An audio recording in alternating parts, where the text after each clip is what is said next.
सभी को पुनरुत्थान दिवस मुबारक हो। आमीन। आज के सुबह में आपके जीवन के अंदर में पुनरुत्थान के सामर्थ की घोषणा करता हूँ। आज के सुबह साउंड सही कर दे। आज के सुबह में आपके परिवार के अंदर में मैं पुनरुत्थान की घोषणा करता हूँ। आज के सुबह में आपके जीवन के अंदर में परमेश्वर की सामर्थ की घोषणा करता हूँ। आपको पता है पुनरुत्थान ये वो दिन था जिस सामर्थ के द्वारा प्रभु यीशु मसीह मुर्दों में से जिंदा हो गए थे। आमीन। देखिए चर्च में आपको एक बात बताना चाहता हूं, हम यीशु मसीह के ऊपर में विश्वास इसलिए नहीं करते कि वो मर गया, लेकिन हम विश्वास इसलिए करते हैं क्योंकि वो मर करके जिंदा हो गया। देखिए चर्च, अगर यीशु मसीह मर करके जिंदा नहीं होता, हमारा विश्वास करना व्यर्थ हो जाता। हम जितना उसके ऊपर में विश्वास करते वो कोई मतलब का नहीं होता। लेकिन मैं आपको बताना चाहता हूं, यीशु मसीह अकेला वो नहीं था जो क्रूस के ऊपर में चढ़ाया गया। यीशु मसीह से पहले बहुत से ऐसे लोग थे जो क्रूस के ऊपर में चढ़ाए गए, वो क्रूस के ऊपर में मर गए, वो कब्र के अंदर में डाले गए, वो वापस जिंदा नहीं हुए। लेकिन बाइबल बताती है यीशु मसीह मारा गया, वो गाड़ा गया और तीसरे दिन मुर्दों में से जिंदा हो गया। और आज परमेश्वर का वचन इस बात को बताता है यीशु मसीह जीवित है। आज परमेश्वर का वचन हमें इस बात को बताता है यीशु मसीह जीवित है। हालेलुया। अपने बाजू वाले को बोलिए आपका परमेश्वर जीवित है। हाथ मिला करके बोलिए आपका परमेश्वर जीवित है। भाई माइक में बोले आपका परमेश्वर जीवित है। आपका परमेश्वर जीवित है। जोर से बोलिए आपका परमेश्वर जीवित है। आपका परमेश्वर जीवित है। आमीन। आपको पता है बहुत सारे लोगों ने ईस्टर को, पुनरुत्थान दिन को एक त्योहार के रूप में बनाया है कि वो एक दिन के लिए हमारे लिए है।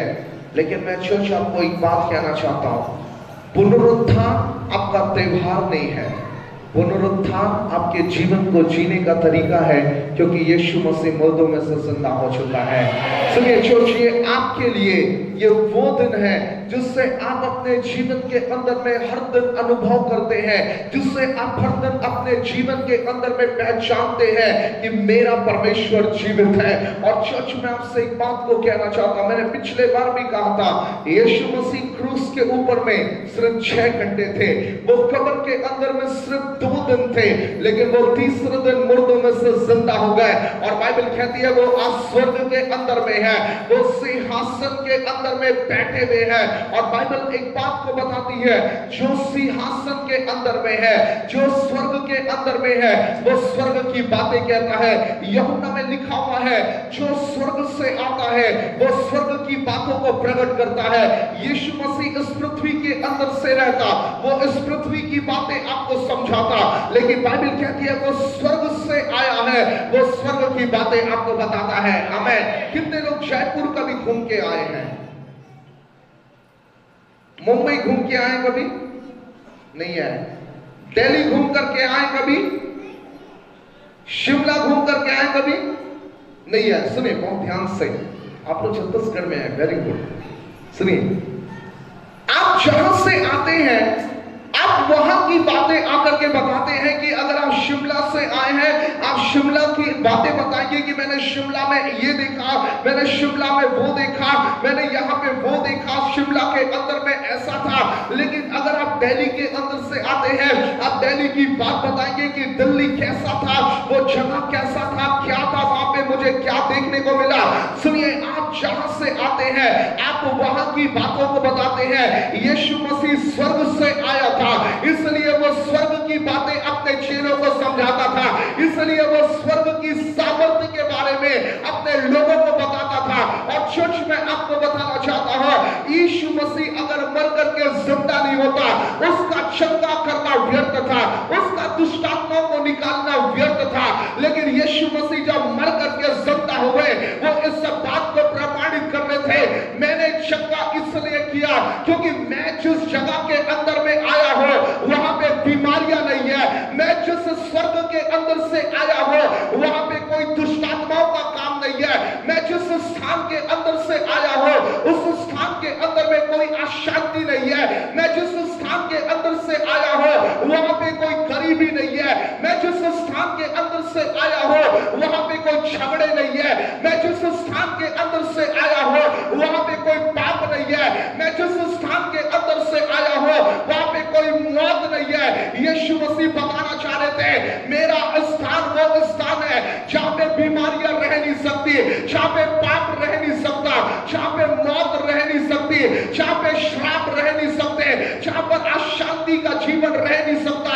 लेकिन मैं जो राज्य से आया हूं वो राज्य महिमा का राज्य है। और सच में आपसे कहना चाहता हूं यीशु मसीह इसलिए आया है ताकि वो आपके अंदर में महिमा के जीवन को दे सके।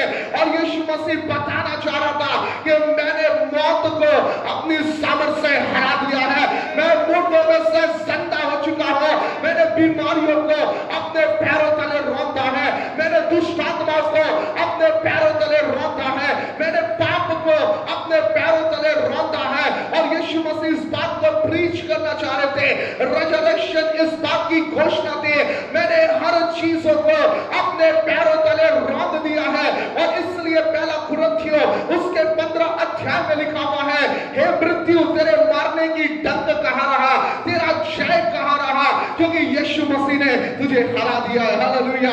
चर्च सुने, लाजर जिंदा हुआ, वो जिंदा होकर के वापस मर गया।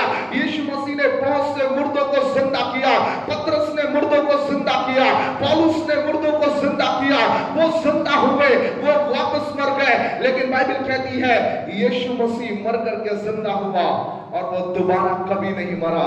और चर्च में आपको बताना चाहता हूं मैसेज ये नहीं है यीशु मसीह मारा गया, मैसेज ये है यीशु मसीह मर करके जिंदा हो चुका है।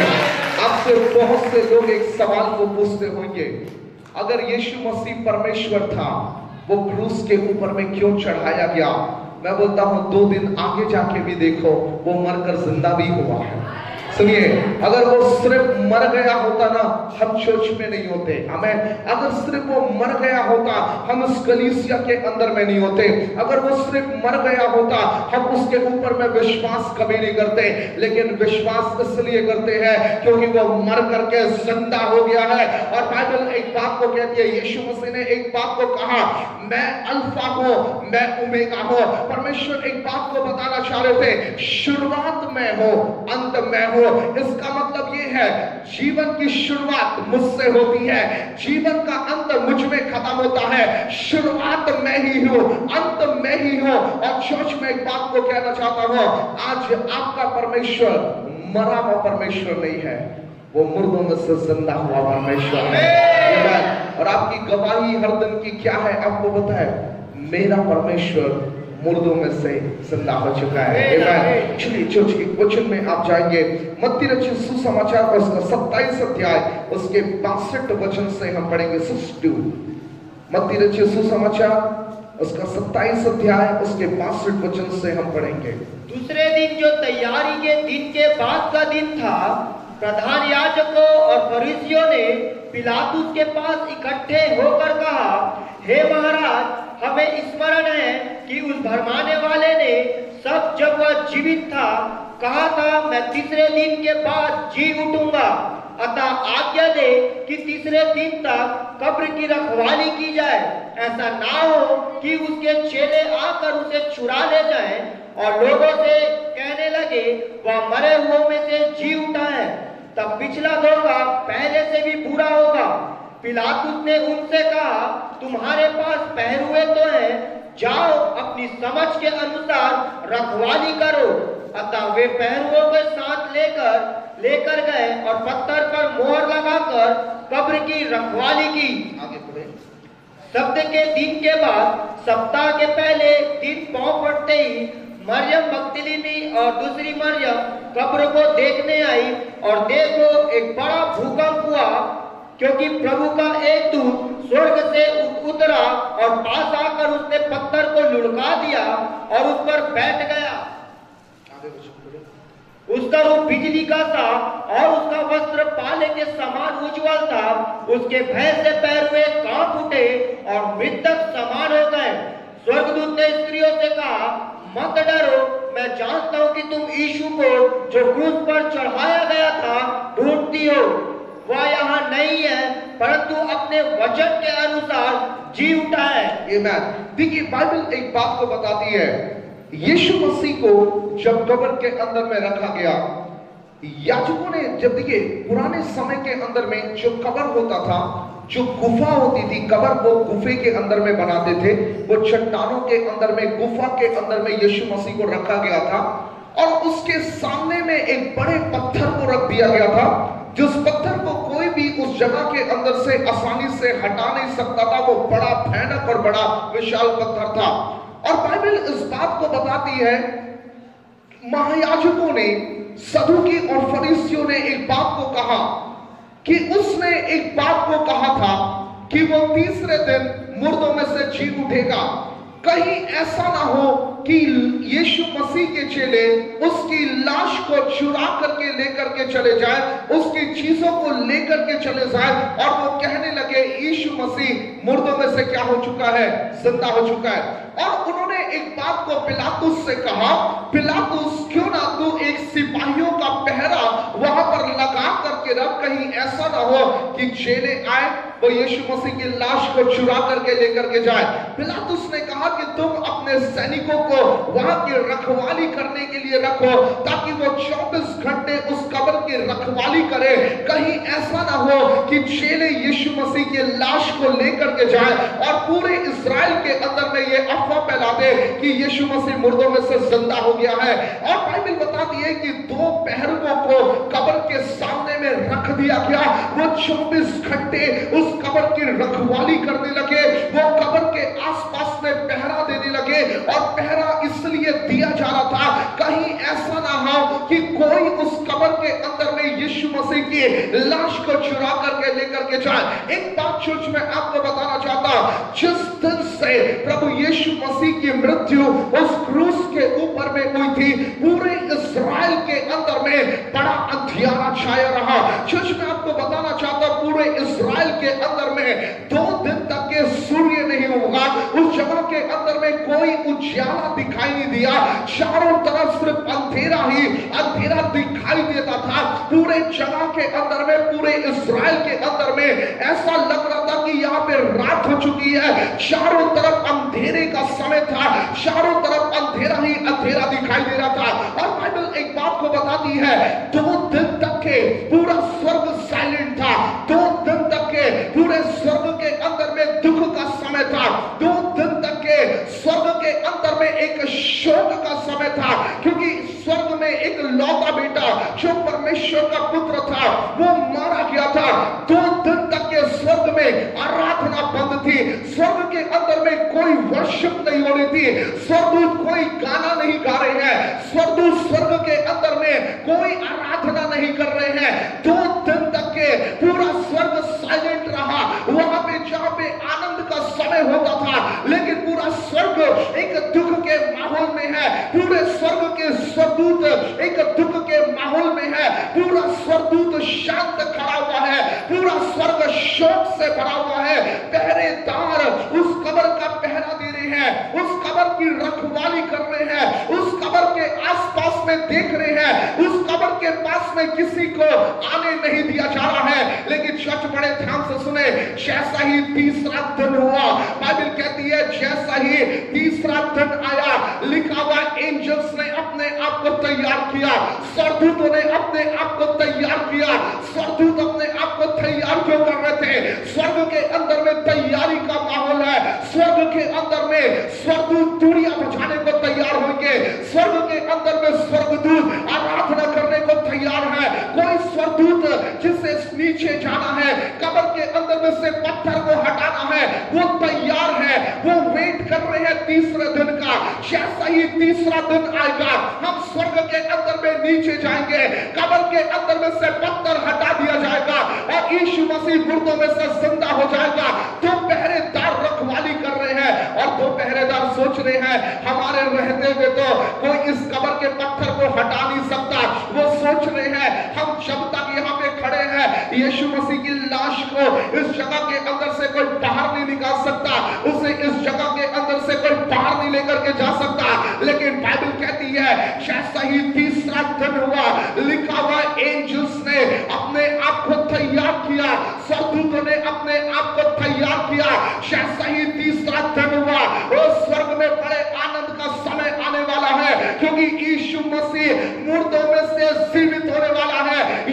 मसीह मर करके जिंदा होने वाला है। और बाइबल एक बात को बताती है, जैसा ही तीसरा दिन आया वो स्वर्गदूत उस कब्र के पास में उतर आया। और बाइबल बताती है जैसा ही स्वर्गदूत यीशु मसीह के कब्र के पास में उतरा, लिखा हुआ परमेश्वर के वचन में जो रखवाले पहरा दे रहे थे वो डर के मारे कांपने लगे, वो डरने लगे। और लिखा हुआ स्वर्गदूत ने उस कब्र के अंदर में से पत्थर को हटा दिया, उस कब्र के सामने से उस स्वर्गदूत ने बड़े पत्थर को हटा दिया।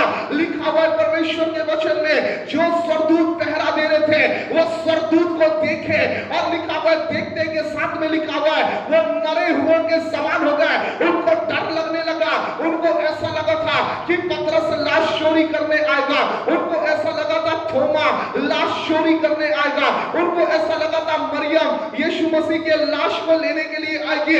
लेकिन वो तो देखने लगे भैया यहाँ पर ना तो पतरस आया है, ना तो यहाँ पर मरियम आई है, ना तो यहाँ पे थोमा आया है, ना तो यहाँ पे यूहन्ना आया है। लेकिन यहाँ पर वो देख रहे हैं बड़ा स्वर्गदूत उनके सामने में आकर के खड़ा हुआ है। वो पत्थर उसने उसके सामने से हटा दिया। लिखा हुआ है मरियम यीशु मसीह के कब्र के पास में जाने की तैयारी कर रही है। वो अपने हाथ में उसने सेंट का बोतल लिया, उसने अपने हाथ में इत्र का बोतल लिया, और वो क्या करने जा रही है, उसने ये सोचा मैं यीशु मसीह के लाश में जाकर के ये इत्र के बोतल को उंडेलूंगी। वो सोच रही है मैं यीशु मसीह के कब्र में जाकर के ये इत्र को डाल के आऊंगी। लेकिन जैसे वो कब्र के पास में पहुंची, उसने देखा यीशु मसीह के कब्र का दरवाजा उसके सामने से हटा हुआ है। उस कब्र के अंदर में उसने देखा कि उस कब्र के अंदर में यीशु मसीह नहीं है, लेकिन उसने देखा उस कब्र के बड़े पत्थर के अंदर में एक बड़ा आदमी बैठा हुआ है, एक बड़ा एंजल बैठा हुआ है। और वो मरियम से कहता है तुम जीवितों को मरे हुए के अंदर में क्यों ढूंढ रही है, वो यहाँ पे नहीं है, वो मुर्दों में से जिंदा हो चुका है। चर्च में आपसे एक बात को कहना चाहता हूं, यीशु मसीह को किसी ने मारा नहीं, लेकिन बाइबल कहती है यीशु मसीह ने अपने आप को दे दिया, क्योंकि उसके बलिदान से हमारे पाप क्षमा होने वाले थे। सुनिए चर्च, जिस दिन यीशु मसीह का मुर्दों में से जी उठने का समय आया, कोई पत्थर उसे कब्र से बाहर निकलने से रोक नहीं पाया, कोई बड़े सिपाही उसे कब्र के अंदर में से निकलने से बाहर नहीं रोक पाए। और चर्च में आपसे एक बात को कहना चाहता हूं, यीशु मसीह को कोई पत्थर उस कब्र के अंदर में रख नहीं पाया, वो कब्र यीशु मसीह को अपने अंदर में रख नहीं पाया। लेकिन बाइबल कहती है जैसा ही तीसरा दिन आया, लिखा हुआ पुनरुत्थान की सामर्थ्य के द्वारा, लिखा हुआ पवित्र आत्मा की सामर्थ्य के द्वारा यीशु मसीह मुर्दों में से जिंदा हो गए। मैं आपको तीन बातें बताना चाहता हूं। यीशु मसीह का जन्म पवित्र आत्मा के द्वारा हुआ। बाइबल कहती है यीशु मसीह मरियम के गर्भ में पवित्र आत्मा के द्वारा आए। यीशु मसीह की सेवकाई कब चालू हुई, लिखा हुआ जब वो पानी के अंदर में से बपतिस्मा लेकर के बाहर निकले, पवित्र आत्मा उनके जीवन के अंदर में उतर आया, और लिखा हुआ उनकी मिनिस्ट्री, उनकी सेवकाई शुरुआत हुई। और बाइबल कहती है वो गर्भ में, बोलिए वो गर्भ में पवित्र आत्मा के द्वारा आए, पवित्र आत्मा के द्वारा आए। बोलिए उनकी सेवकाई पवित्र आत्मा के द्वारा शुरू हुई, पवित्र आत्मा के द्वारा शुरू हुई। और बोलिए जब वो कब्र के अंदर में थे, जब वे कब्र के अंदर में बोलिए थे, पवित्र आत्मा की सामर्थ के द्वारा, पवित्र आत्मा की सामर्थ के द्वारा मुर्दों में से जिंदा हो गए। मुर्दों में से सुने चर्च, पवित्र आत्मा के द्वारा वो गर्भ में आए, पवित्र आत्मा के द्वारा मिनिस्ट्री की शुरुआत हुई, और उसी पवित्र आत्मा के द्वारा वो मुर्दों में से जिंदा हो गए। और मैं आपसे एक बात को कहना चाहता हूं, परमेश्वर की आत्मा के अंदर में वो सामर्थ्य है कि वो आपको मरे हुए में से जिंदा कर सकता है। सुनिए, जिस आत्मा के द्वारा यीशु मसीह की सेवकाई की शुरुआत हुई थी, उसी पवित्र आत्मा की सामर्थ्य के द्वारा यीशु मसीह के शरीर के अंदर में एक नई सामर्थ आ गए। सुनिए, जब यीशु मसीह को उस कब्र के अंदर में डाला गया था, उनका शरीर जख्म से भरा हुआ था, उनका शरीर घावों से भरा हुआ था, उनका शरीर जख्म के अंदर से भरा हुआ था, उनका शरीर घावों से भरा हुआ था। लेकिन बाइबल कहती है वो शरीर पूरी रीति से, हो सकता है वो शरीर सड़ने के समान हो गया हो, वो शरीर के अंदर से बदबू आ रही हो, क्योंकि वो शरीर के अंदर में जख्मों के निशान थे। लेकिन बाइबल कहती है जैसा ही पवित्र आत्मा की सामर्थ यीशु मसीह के उस शरीर के अंदर में उतरी, वो जख्मी शरीर के अंदर में जैसा ही परमेश्वर की सामर्थ उतरे, चर्च में कहना चाहता हूं वो पवित्र आत्मा की सामर्थ के द्वारा यीशु मसीह की देह बदलना चालू हो गए। वो देह जो जख्मों से भरी हुई थी, वो देह महिमा की देह होना चालू हो गए। उस देह के अंदर में परमेश्वर की सामर्थ आने लगी। और बाइबल कहती है जैसा ही पवित्र आत्मा की सामर्थ तीसरे दिन यीशु मसीह के अंदर में आए, वो मुर्दों में से जिंदा हो गए। और इसलिए उस दिन को पुनरुत्थान का दिन कहा जाता है, क्योंकि वो पवित्र आत्मा की सामर्थ के द्वारा मुर्दों के अंदर में से जिंदा हो गए। और चर्च में कहना चाहता हूं, और वही पवित्र आत्मा की सामर्थ परमेश्वर ने कलीसिया के अंदर में दी है, और वही पवित्र आत्मा की सामर्थ को परमेश्वर ने आपके अंदर में दिया है। जब पवित्र आत्मा आपके अंदर में आता है, वो पुनरुत्थान की सामर्थ को आपके अंदर में लेकर के आता है। और पुनरुत्थान की सामर्थ में पवित्र आत्मा के अंदर में वो सामर्थ है कि वो आपको मरे हुए में से जिंदा कर सके। और चर्च में आपके लिए प्रोफेसी करता हो, हर एक को परिस्थितियां जो आपके अंदर में मरी हुई पड़ी है, वो पवित्र आत्मा की सामर्थ के द्वारा जिंदा होने जा रही है। हर एक को काम आपके जो मरे हुए पड़े हैं, वो पवित्र आत्मा की सामर्थ के द्वारा जीवित होने जा रहे हैं। आपका घर जो मरा हुआ पड़ा है, वो पवित्र आत्मा की सामर्थ के द्वारा जिंदा होने जा रहा है। और सच में कहना चाहता हूं, हम उस परमेश्वर की आराधना करते हैं जो मुर्दों में से जी उठा है। उसने अपना आत्मा कलीसिया के अंदर में उठेला है। और यीशु मसीह ने एक बात को अपने चेलों से कहा, सुने चर्च, असली मिनिस्ट्री कहां से चालू हुई आपको पता है? यीशु मसीह की असली मिनिस्ट्री चालू होती है जब वो मुर्दों के अंदर में से जिंदा हो गए। उसने अपने चेलों से एक बात को कहा कि मैं तुम्हारे लिए पवित्र आत्मा को दूंगा। जब तक पवित्र आत्मा तुम पर ना आए, तुम यरूशलेम के अंदर में ठहरे रहना, क्योंकि जब पवित्र आत्मा तुम पर आएगा तब तुम सामर्थ्य को पाओगे। सुने चर्च, मैं आपसे कहना चाहता हूं, आज यीशु मसीह ने आपके लिए पवित्र आत्मा की सामर्थ्य को देना है। उस पुनरुत्थान के अंदर में उस ईस्टर संडे की विशेषता क्या थी? पुनरुत्थान के दिन की विशेषता क्या थी? कि पवित्र आत्मा की सामर्थ्य ने यीशु मसीह को मुर्दों में से जिंदा कर दिया। और वही पवित्र आत्मा आपके जीवन को नया कर सकता है, और वो पवित्र आत्मा आपके घर को नया कर सकता है, और वो पवित्र आत्मा आपकी परिस्थितियों को नया कर सकता है। सुनिए सुनिए चर्च, यीशु मसीह के कब्र के सामने में एक बड़े पत्थर को लोगों ने लगा करके रखा था। लेकिन मैं आपसे एक बात को कहना चाहता हूं, जैसे ही स्वर्गदूत आए, उन्होंने उस कब्र के सामने से उस बड़े पत्थर को हटा दिया। और आज मैं आपके लिए घोषणा करता हूं, आपके जीवन का हर एक पत्थर यीशु मसीह के नाम से हटाया जाएगा। सुनिए, हर एक वो रास्ते जिसे शैतान ने बंद करके रखा है, हर एक वो मार्ग जिसे शैतान ने बंद करके रखा है, आज वो पवित्र आत्मा की सामर्थ्य के द्वारा खुलने जा रहे हैं। हो सकता है शैतान ने आज आपके बिजनेस के सामने में ऐसा ही बड़े पत्थर को रखा होगा ताकि आपका बिजनेस आगे ना बढ़े। शैतान ने आपके घर के कामों में ऐसा ही बड़े पत्थर को रखा होगा ताकि आपका कार्य आगे ना बढ़े। लेकिन सच में कहना चाहता हूं, आप पवित्र आत्मा की सामर्थ्य के द्वारा जिस दिन आपका समय आएगा, जिस दिन पवित्र आत्मा आपके जीवन के अंदर में आएगा, हर एक को बड़ा पत्थर हटा दिया जाएगा। सुनिए, कब्र खाली हो जाएगी। सुनिए चर्च में कहना चाहता हूं, जिस दिन पवित्र आत्मा की सामर्थ्य यीशु मसीह के अंदर में उतरे, वो कब्र खाली हो गए। और आज मैं आपसे कहना चाहता हूं, शैतान ने आपके लिए जितनी योजनाओं को बनाया है, उसने आपकी हानि के लिए जितनी योजनाओं को बनाया है, जिस दिन पवित्र आत्मा की सामर्थ्य आपके जीवन के अंदर में आएगी, शैतान की हर एक योजना खाली होना चालू हो जाएगी। सुनिए, हो सकता है शैतान ने आपको रखने के लिए एक कब्र को बनाया होगा। शैतान ने आपको रखने के लिए एक स्थान को तैयार किया होगा, लेकिन याद रखिए जिस दिन पवित्र आत्मा की सामर्थ्य आपके जीवन के अंदर में आएगी, हर एक को बड़ा पत्थर आपके जीवन के अंदर से हटाया जाएगा।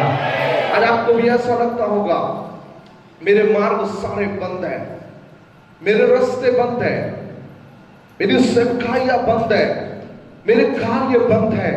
लेकिन चर्च में आपसे एक बात को कहना चाहता हूं, जिस दिन पवित्र आत्मा की सामर्थ आपके ऊपर में आएगी, वो कब्र का पत्थर हटाया जाएगा और आप उसके अंदर में से बाहर आने वाले हो। हालेलुया। सुनिए, एक बात आपके कब्र में कहा जाएगी, वो यहाँ पे नहीं है। आमीन। सुनिए, वो मुर्दों में से जिंदा हो चुका है। यीशु मसीह के कब्र में एक बात लिखी हुई है, वो यहाँ पे नहीं है, वो मुर्दों में से जिंदा हो चुका है। और चर्च में कहना चाहता हूँ, हर एक वो परिस्थितियां जो आपके जीवन के अंदर में मरी हुई है, वो यीशु मसीह के नाम से जिंदा होने जा रही है। और सुनिए, बाइबल कहती है कोई मृत्यु उसे अपने जगह के अंदर में नहीं रख पाया, मौत उसे कब्र के अंदर में रख नहीं पाया। एक दिन वो मुर्दों के अंदर में से जिंदा हो गया। और चर्च में कहना चाहता हूं, अपने जीवन के लिए आज आप पवित्र आत्मा की सामर्थ को मांगिए। जब आपके अंदर में पवित्र आत्मा की सामर्थ रहेगी, वो आपके अंदर में राज्य करने की सामर्थ को लेकर के आएगा।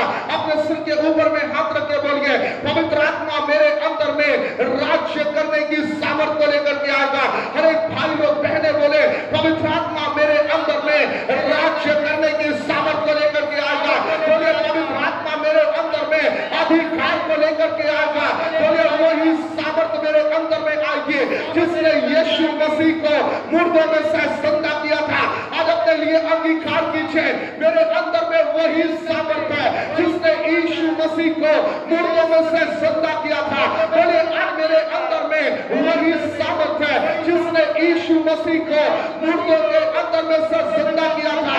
बोले, आज मेरे अंदर में वही सामर्थ है जिसने यीशु मसीह को मुर्दों में से जिंदा किया था। हालेलुया। सुनिए चर्च, आज आपके अंदर में कौन सी सामर्थ है? आपके अंदर में वही सामर्थ है जिसने यीशु मसीह को मुर्दों में से जिंदा किया था। और आज वो पवित्र आत्मा की सामर्थ आपके जीवन को भी जीवित कर सकती है। आज वो पवित्र आत्मा की सामर्थ मेरे बहनों आपके जीवन को जीवित कर सकती है। आज वो पवित्र आत्मा की सामर्थ आपके घर को जीवित कर सकती है। अगर मुझे रिजरेक्शन में जीना है, मुझे पवित्र आत्मा की जरूरत है। यदि मुझे सच में ये रिजरेक्शन डे मनाना है, मुझे पवित्र आत्मा की जरूरत है। सुनिए, जब तक पवित्र आत्मा आपके अंदर में नहीं है, आपका जीवन मरा पड़ा हुआ है। जब तक पवित्र आत्मा आपके अंदर में नहीं है, आपका प्रार्थना का जीवन मरा पड़ा हुआ है। जब तक पवित्र आत्मा आपके अंदर में नहीं है, आपका कार्य मरा पड़ा हुआ है। जब तक पवित्र आत्मा आपके अंदर में नहीं है, आपका वचन पढ़ने वाला जीवन मरा पड़ा हुआ है। लेकिन सुनिए, जब पवित्र आत्मा आपके जीवन के अंदर में आता है, वो मरी हुई परिस्थितियों को जिंदा करता है। वो मरी हुई परिस्थितियों को आपके अंदर में जीवित करना चालू करता है। वो मरी हुई सेवकाइयों को वो जिंदा करना चालू करता है। वो मरे हुए घर को जिंदा करना चालू करता है।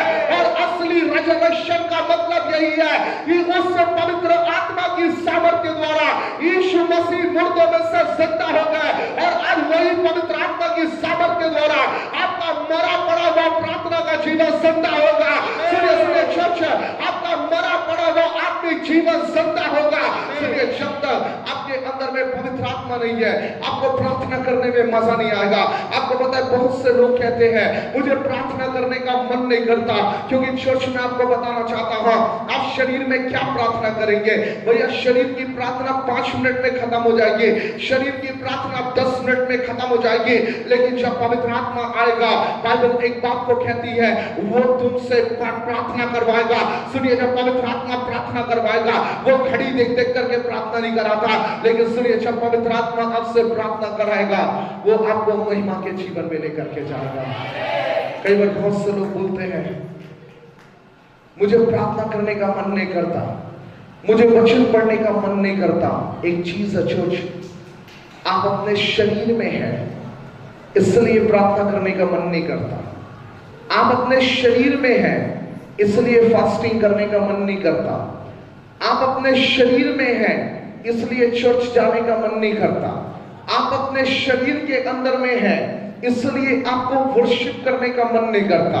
आप अपने शरीर के अंदर में हैं, इसलिए आपको संगति करने का मन नहीं करता। लेकिन जब आपके अंदर में पवित्र आत्मा आता है, आपको पता है पवित्र आत्मा एक काम को करता है, वो आपके अंदर में डालेगा, तुझे वचन को निकाल और पढ़ना चालू कर। आपको पता है जब पवित्र आत्मा आपके अंदर में आएगा, पवित्र आत्मा एक काम को करेगा, मन नहीं लग रहा है, लेकिन पवित्र आत्मा बोलेगा बाइबल निकाल और पढ़ना चालू कर। आपको पता है आपको चर्च जाने का मन नहीं कर रहा है, लेकिन पवित्र आत्मा आपसे एक बात को कहेगा, उठ और परमेश्वर के भवन में जा। आप बीमार पड़े हुए हैं, आपकी हालत ऐसी नहीं है कि मैं कलीसिया के अंदर में जाऊं, लेकिन फिर भी पवित्र आत्मा बोला उठ और चर्च में जा, क्योंकि परमेश्वर तुझे चंगा करेगा। आप उठे, आप बोले नहीं मुझे चर्च के अंदर में जाना है। मैं आपसे एक बात को कहना चाहता, आपकी हीलिंग आपके लिए तैयार हो जाती है। सुनिए, कई बार बहुत से लोगों का रहता है आप बीमार है, हम चर्च नहीं जाएंगे। भैया बीमार हो इसलिए चर्च आओ क्योंकि यहाँ पे प्रभु चंगा करता है। यहाँ पे 300 रुपए फीस नहीं लगता। सुनिए, ये डॉक्टर का घर है, बोलिए डॉक्टर का घर है, डॉक्टर का घर है। चर्च क्यों नहीं है? सर में दर्द था, भैया यहाँ आओ, यहाँ पे हीलिंग है। आमेन। कोई बोला भैया पैर में दर्द था इसलिए चर्च नहीं है। चर्च आओ, क्यों आओ? क्योंकि यहाँ पे चंगाई की सामर्थ्य है।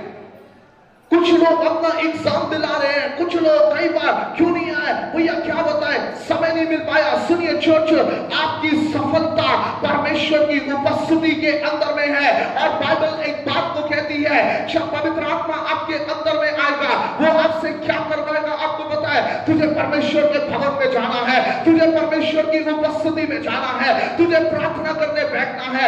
मन नहीं कर रहा है, लेकिन पवित्र आत्मा एक काम को करेगा, आपको अंदर से उभारेगा।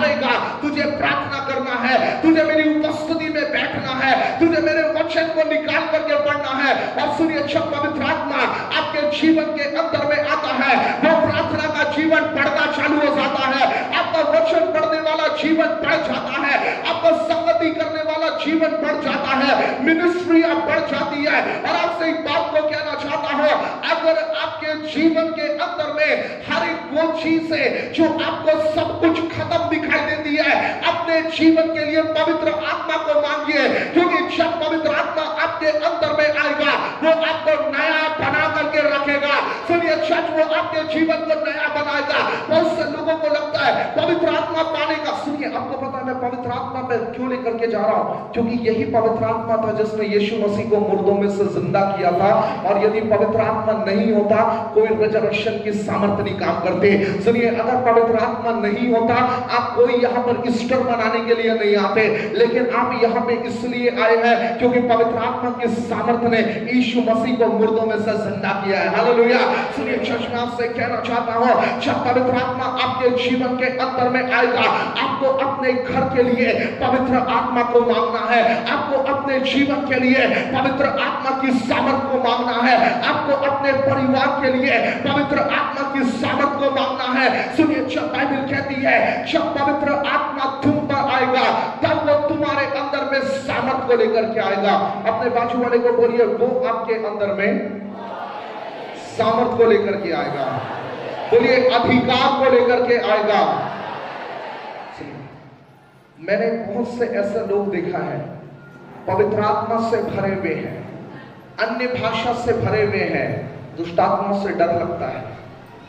चेक करो भैया, पवित्र आत्मा है कि नहीं है?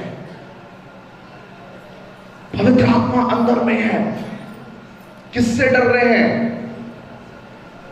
दुष्ट आत्मा से। कुछ करना दे, मेरे ऊपर में अटैक ना करे। सुनिए, चर्च में कहना चाहता हूं, बाइबल कहती है जब पवित्र आत्मा तुम पर आएगा, वो डर का आत्मा नहीं है, लेकिन वो सामर्थ का आत्मा है। और जब वो आपके अंदर में आता है, वो सामर्थ को लेकर के आता है। बोलिए, सामर्थ को लेकर के आता है। जोर से बोलिए, सामर्थ को लेकर के आता है।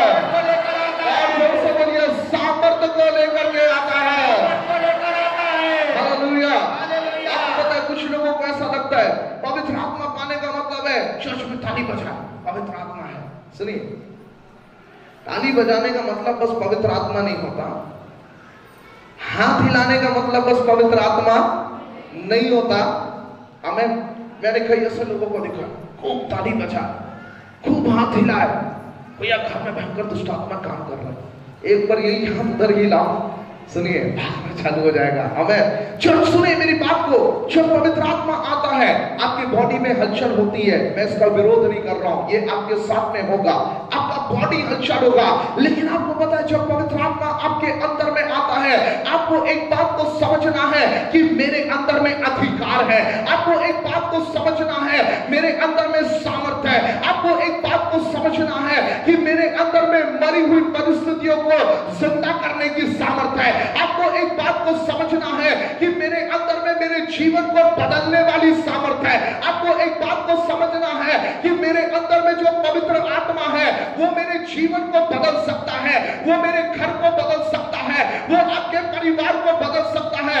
आपको क्या अंगीकार करना है कि जो पवित्र आत्मा जिसने यीशु मसीह को मुर्दों में से जिंदा किया, और वही पवित्र आत्मा मेरे घर को भी जीवित करने जा रहा है, और वही पवित्र आत्मा मेरे घर को जीवित करने जा रहा है, और वो पवित्र आत्मा मेरे बिजनेस को जीवित करने जा रहा है, और वो पवित्र आत्मा मेरे आत्मिक जीवन को जिंदा करने जा रहा है, और वो पवित्र आत्मा मेरे प्रार्थना के जीवन को जिंदा करने जा रहा है। बोले अगर आप प्रार्थना नहीं कर पाते, आप अंगीकार कीजिए मेरा प्रार्थना का जीवन यीशु के नाम से जीवित होने जा रहा है।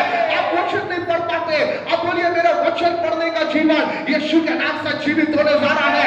आप फास्टिंग नहीं कर पाते, आप बोलिए पवित्र आत्मा की सामर्थ्य द्वारा मेरा फास्टिंग करने का जीवन जिंदा हो रहा है।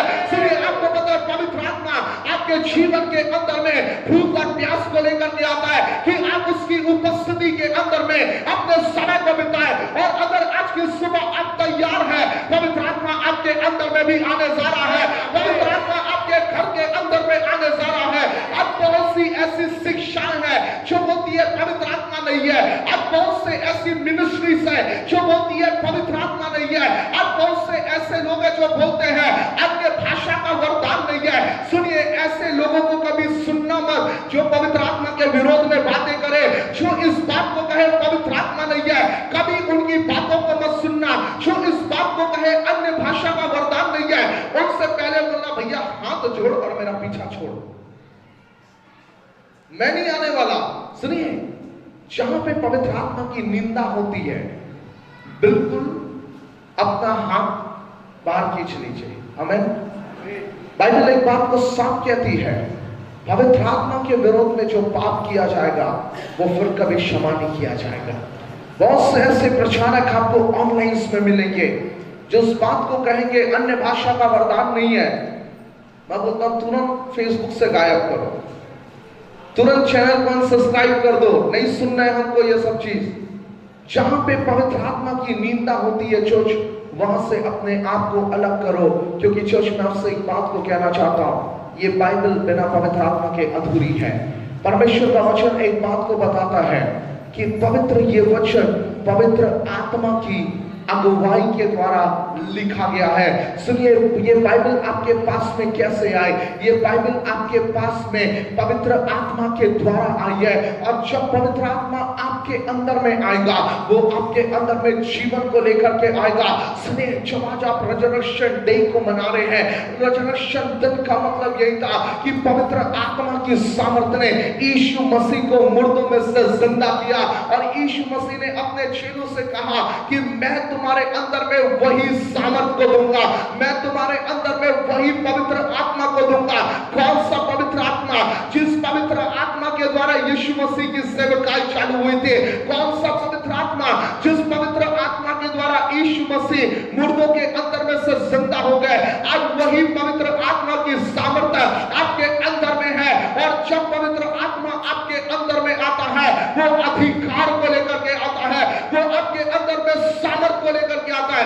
बाइबल एक बात को बताती है, जब तक यीशु मसीह अपने चेलों के साथ में थे, लिखा हुआ चेले दुष्ट आत्माओं को निकालने गए। बाइबल कहती है वो दुष्ट आत्माओं को निकाल नहीं पाए। यीशु मसीह के पास में उसका लड़के का पिता आता है और वो कहता है कि प्रभु तेरे चेले दुष्ट आत्मा निकालने गए लेकिन ये दुष्ट आत्मा को निकाल नहीं पाए। लेकिन बाइबल कहती है जब यही चेलों के ऊपर में पवित्र आत्मा की सामर्थ उतरे, लिखा हुआ ये आज्ञा भी नहीं देते थे लेकिन दुष्ट आत्माएं इनको देख करके करके चीखती और चिल्लाती थी और वो बाहर निकलना चालू हो जाती थी। और चर्च में कहना चाहता हूं, आपको दुष्ट आत्माओं से डरने की जरूरत नहीं है, आपको जादू टोने से डरने की जरूरत नहीं है। वो आपके सामने से भागेगा, वो अंधकार की शक्तियां आपके सामने से भागेंगे, वो दुष्ट आत्माओं की योजना आपके सामने से भागेंगे, वो तंत्र मंत्र करने वाले लोग आपके सामने से भागेंगे। हालेलुया। एक बार मैं जगह मीटिंग लेने के लिए जा रहा था, एक मोहल्ले के अंदर में पहुंचा, एक भाई तुरंत हम लोग को छोड़ के छिप गया।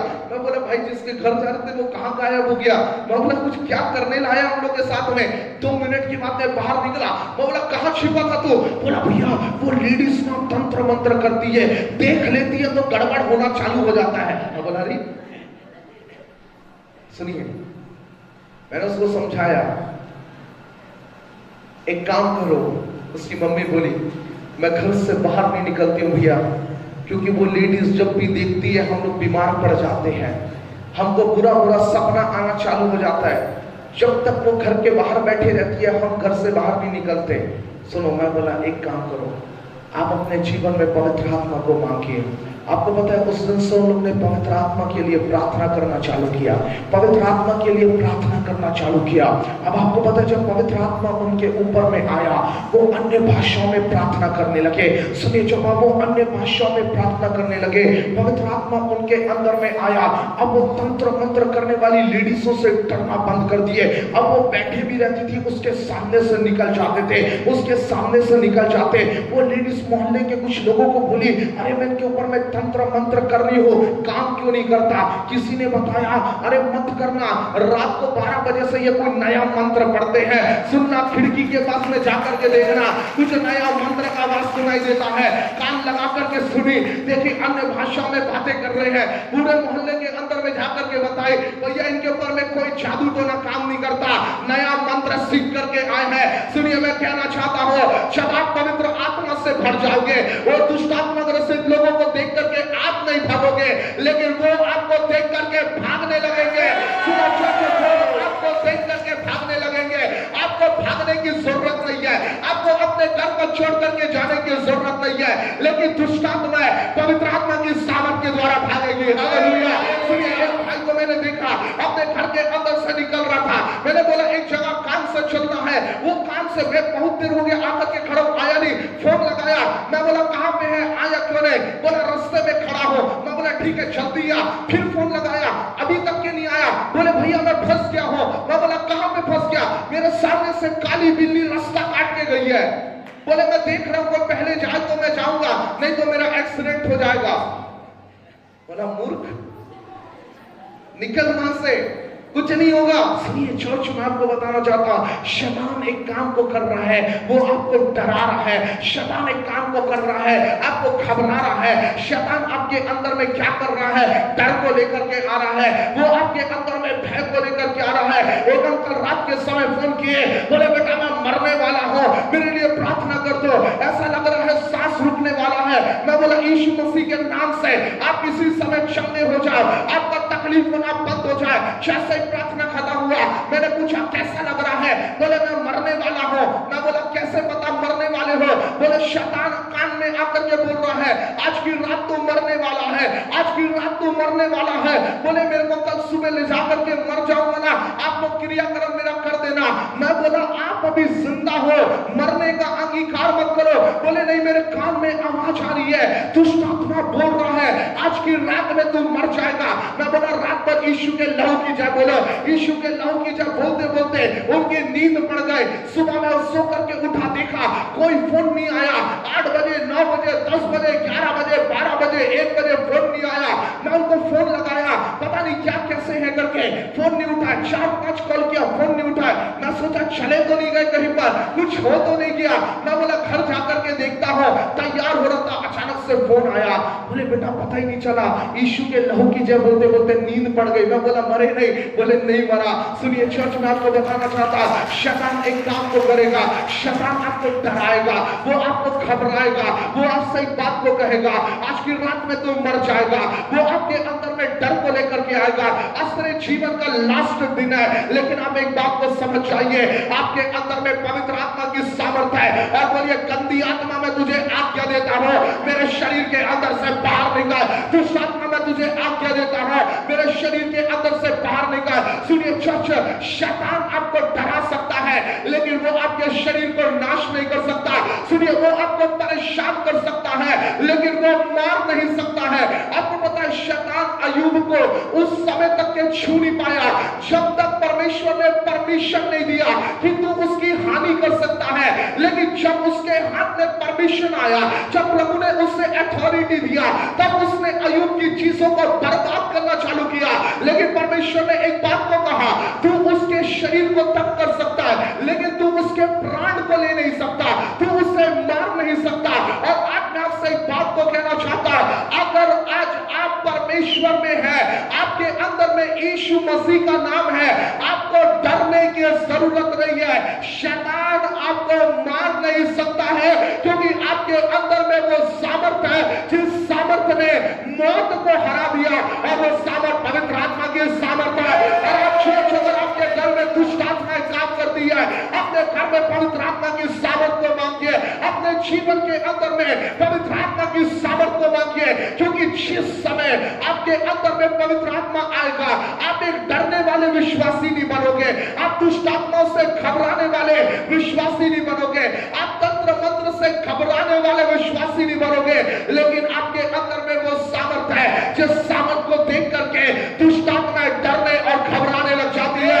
आपके अंदर में वो पवित्र आत्मा की सामर्थ है जिसे देख करके शैतान परेशान हो जाता है। और बोलिए, मेरे अंदर में पवित्र आत्मा की सामर्थ है, मेरे अंदर में पवित्र आत्मा की सामर्थ बोलिए, है, मेरे अंदर में पवित्र आत्मा की सामर्थ है, मेरे अंदर में पवित्र आत्मा की सामर्थ बोलिए, है, मेरे अंदर में पवित्र आत्मा की सामर्थ है। मेरे अंदर में पवित्र आत्मा की सामर्थ है। सुनिए, अगर आप अंगीकार कर रहे हो कि मेरे अंदर में पवित्र आत्मा की सामर्थ है, डाउट कभी मत करना है कि नहीं है, क्योंकि आपको पता है, जब आप संदेह करने लगते हैं, जब आप डाउट करने लगते हैं, तब आपको पता है शैतान भी आपसे एक बात को कहेगा, नहीं नहीं, तेरे अंदर में पवित्र आत्मा की सामर्थ नहीं है। लेकिन याद रखिए, अगर आप अंगीकार कर रहे हैं कि मेरे अंदर में पवित्र आत्मा की सामर्थ है, आपको डरने की जरूरत नहीं है, क्योंकि जो सामर्थ आपके अंदर में है वो शैतान के गढ़ को नाश कर सकता है। परमेश्वर का वचन एक बात को बताता है, परमेश्वर का दास प्रेरित पौलुस, सुनिए, ये रिजरेक्शन संडे है, क्योंकि बोलिए, बिना पवित्र आत्मा के रिजरेक्शन नहीं हो सकता।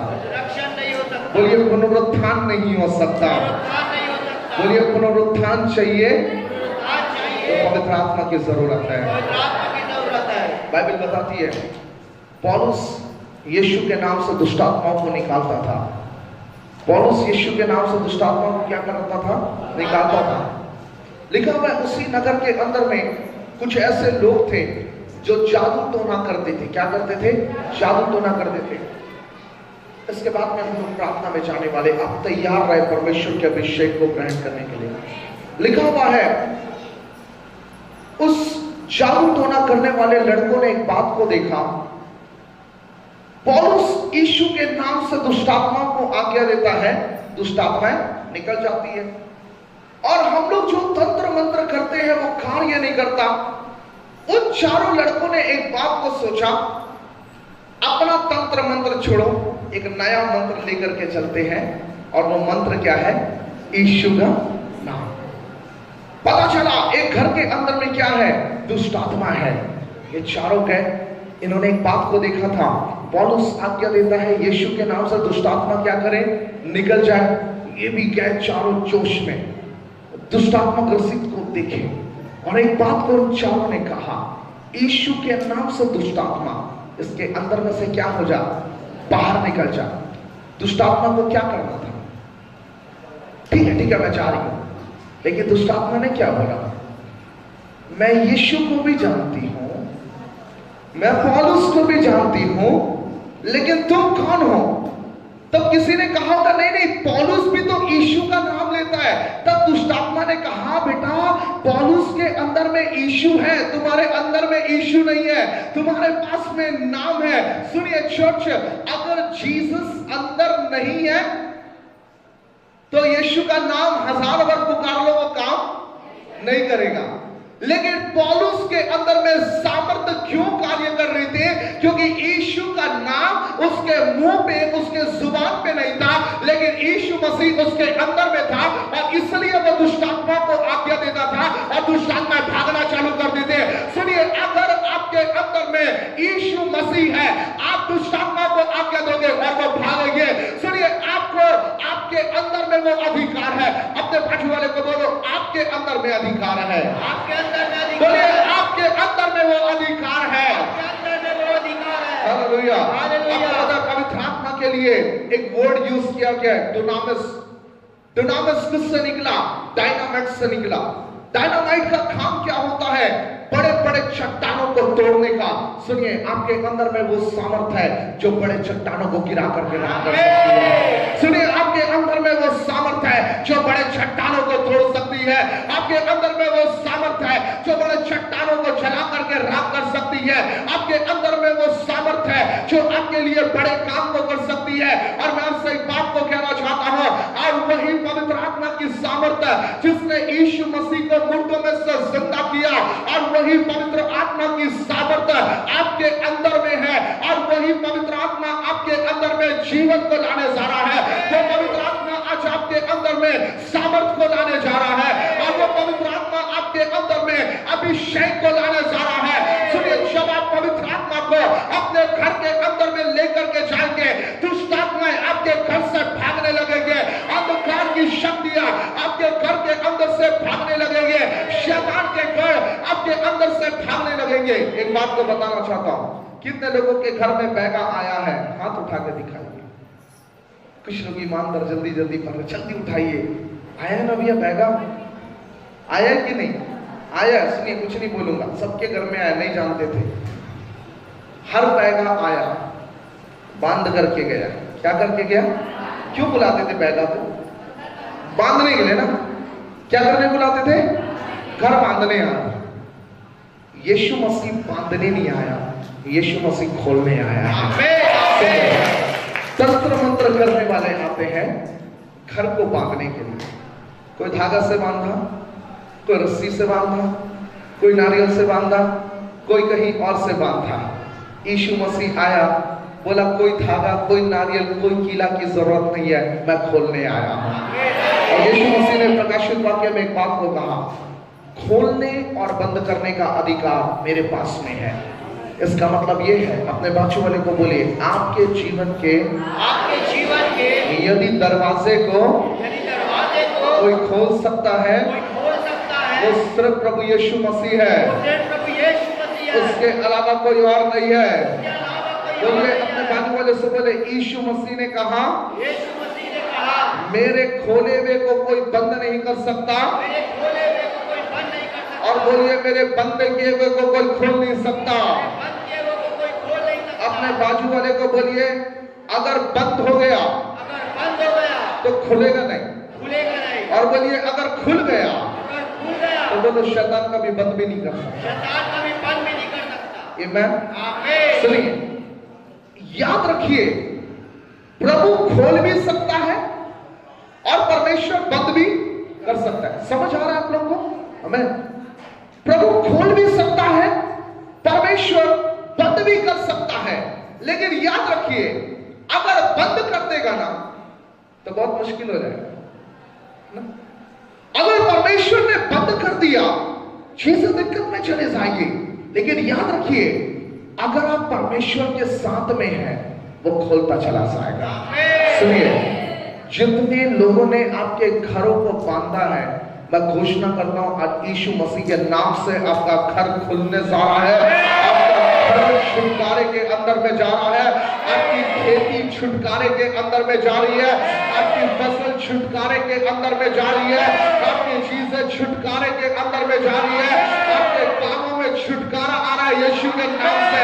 जितने लोग मुझे ऑनलाइन देख रहे हैं, मैं आपके लिए घोषणा करता हूं, आपके घरों के अंदर में छुटकारा आ रहा है, आपके परिवारों के अंदर में छुटकारा आ रहा है, आपके खेतों में छुटकारा आ रहा है, आपके जानवरों में छुटकारा आ रहा है, आपके जीवन के अंदर में छुटकारा आ रहा है। और परमेश्वर का आत्मा आज आपके घर में छुटकारे को ला रहा है, आपके जीवन में छुटकारे को ला रहा है। बोले मैं यीशु के नाम से मेरे जीवन में छुटकारा है, बोले यीशु के नाम से मेरे जीवन में छुटकारा है, बोले यीशु के नाम से मेरे घर के अंदर में छुटकारा है, बोले पवित्र आत्मा की सामर्थ्य द्वारा मेरे घर